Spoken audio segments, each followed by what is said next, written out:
Hi everyone, this is poem number 5 from class 10, The Ball Poem by John Berryman. Before that, if you have not subscribed the channel, please do so. Also, please comment in the comment box about how you like the explanation. Let's start the poem. What is the boy now who has lost his ball? So here there is a boy who has lost his ball. So he was playing with a ball and he lost it. And the poet is asking a question. What is the boy now? What is he to do? Now what is he going to do? This is what the poet asks. So here there's a boy who has lost his ball. If we see it metaphorically, this boy is now grown up. What is the boy now? He is no longer a boy. He is a grown up one. He has entered the stage of adolescence. And he has lost his ball. Here the ball represents childhood days. So the boy has lost his carefree, happy childhood days. And now the poet is asking, what is he to do? What is he going to do as he has lost his childhood? I saw it go. It here refers to ball. So the poet says that he has seen that ball go. He has seen those carefree childhood days go away. That means he has seen the boy growing up. And he says he has seen it. It means ball go merrily bouncing. So childhood days are merry days, happy days. And he has seen that ball, that means the childhood days, bouncing down the street. And then merrily over, there it is in the water. And then he says that I have seen those happy days, bouncing days. Here bouncing also refers to children, as they cannot sit at one place. They keep moving from one place to another. So he says that he has seen those happy, carefree days. So that ball has gone down the street. And then merrily over, he waits for some time and then he says, there it is in the water. I have seen that ball go into the water. Here water can be the time, water of time. So he has seen his childhood days go away in the water of time. He has seen how happily those days have gone now into the water of time. So if we see the primary meaning, it's quite simple. There is a boy who has lost his ball. The poet has seen that ball go down the street and knows that the ball has gone into the water. No use to say, oh, there are other balls. Now the poet says there is no use, it's useless to tell the boy that, oh, there are other balls.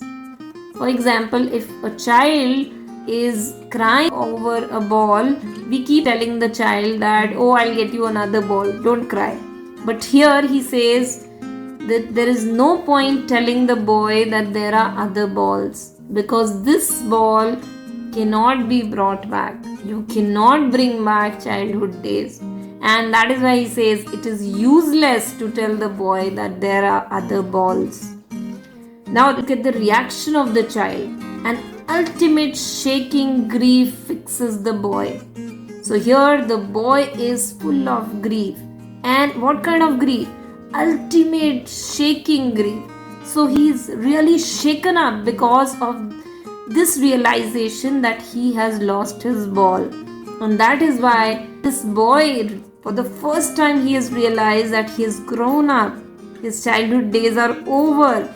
He has to take up responsibilities in his life and he's not ready to accept this fact. And as he stands rigid, he is not ready to move into adulthood. He is still standing there only. He's static. He's rigid. He's not moving. He's trembling. He's also shaking.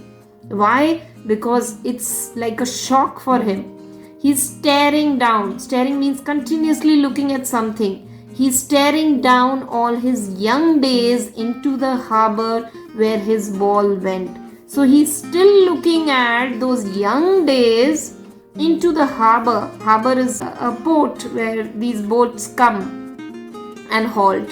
So here he could see that his childhood days has gone into the harbor where his ball went. That means if we see the child's reaction, he is unable to accept the fact that he is now growing up. He has lost his childhood. He is still looking backward. He is unable to move forward in his life into water. But now a time has come where he has to take up his responsibilities. He is into a world which is very competitive. The poet does not want to interfere in his situation. He wants the boy to learn himself. A dime another ball is worthless. So can the poet tell him that, okay, I'll get you another ball for a dime. Dime is 10 cents. He says, saying that is worthless. It's useless to tell him that I'll get you another ball and it'll only cost a dime. He says it's useless because you cannot buy your childhood back. You cannot get your childhood back. Money cannot do anything in this case. And now he senses first responsibility in a world of possession. He means the boy.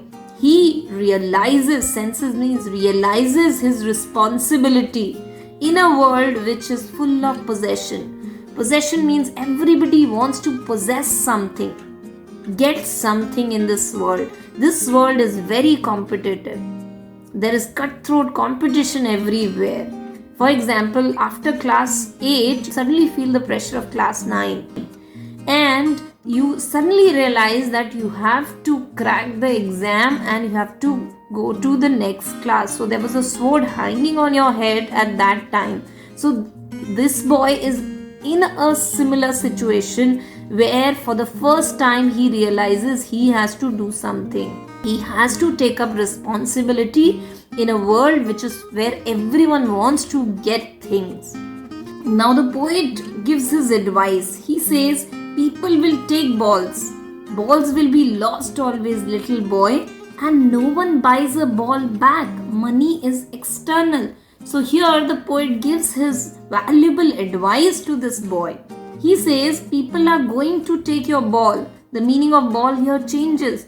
Ball refers to opportunities, chances. And he also tells the boy that no one is going to buy ball back for him. He has to fight on his own. Money is just an external entity. It cannot buy the things which he has lost. So it is external. The boy is learning. He is learning well behind his desperate eyes. So he is desperately looking at his young days, which has gone, at his childhood.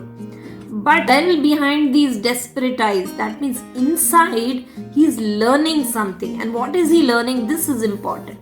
He is learning the epistemology of laws. That means the nature of laws, science of laws. That loss is bound to come. It will come. Profit and loss is part of our life. But he will learn this nature of laws and he will also learn how to stand up. So this is basically the theme of the poem and it comes 2 times here. The poet is learning the epistemology of laws. Nature of laws, one thing. He is also learning how to stand up. So if there is a loss coming in his life, he needs to understand how to overcome it. Knowing what every man must one day know. So he will know that thing which will be known by everyone. Every person in this life learns the fact that loss is bound to come. It will come. And most know many days. So most people know this fact many days of their life. That means most people know this. And they know how to stand up. If we see the gist of the poem, it says there is a boy who has lost his ball. He is shaken up by this fact that he has lost it. He is in shock. He is still looking at the place where his ball has gone. The poet does not want to intrude on him. He does not want to interfere into his situation because he wants him to learn himself epistemology of loss and also how to stand up. That means Never give up. I hope you like the content. Please like and subscribe the channel. Thank you.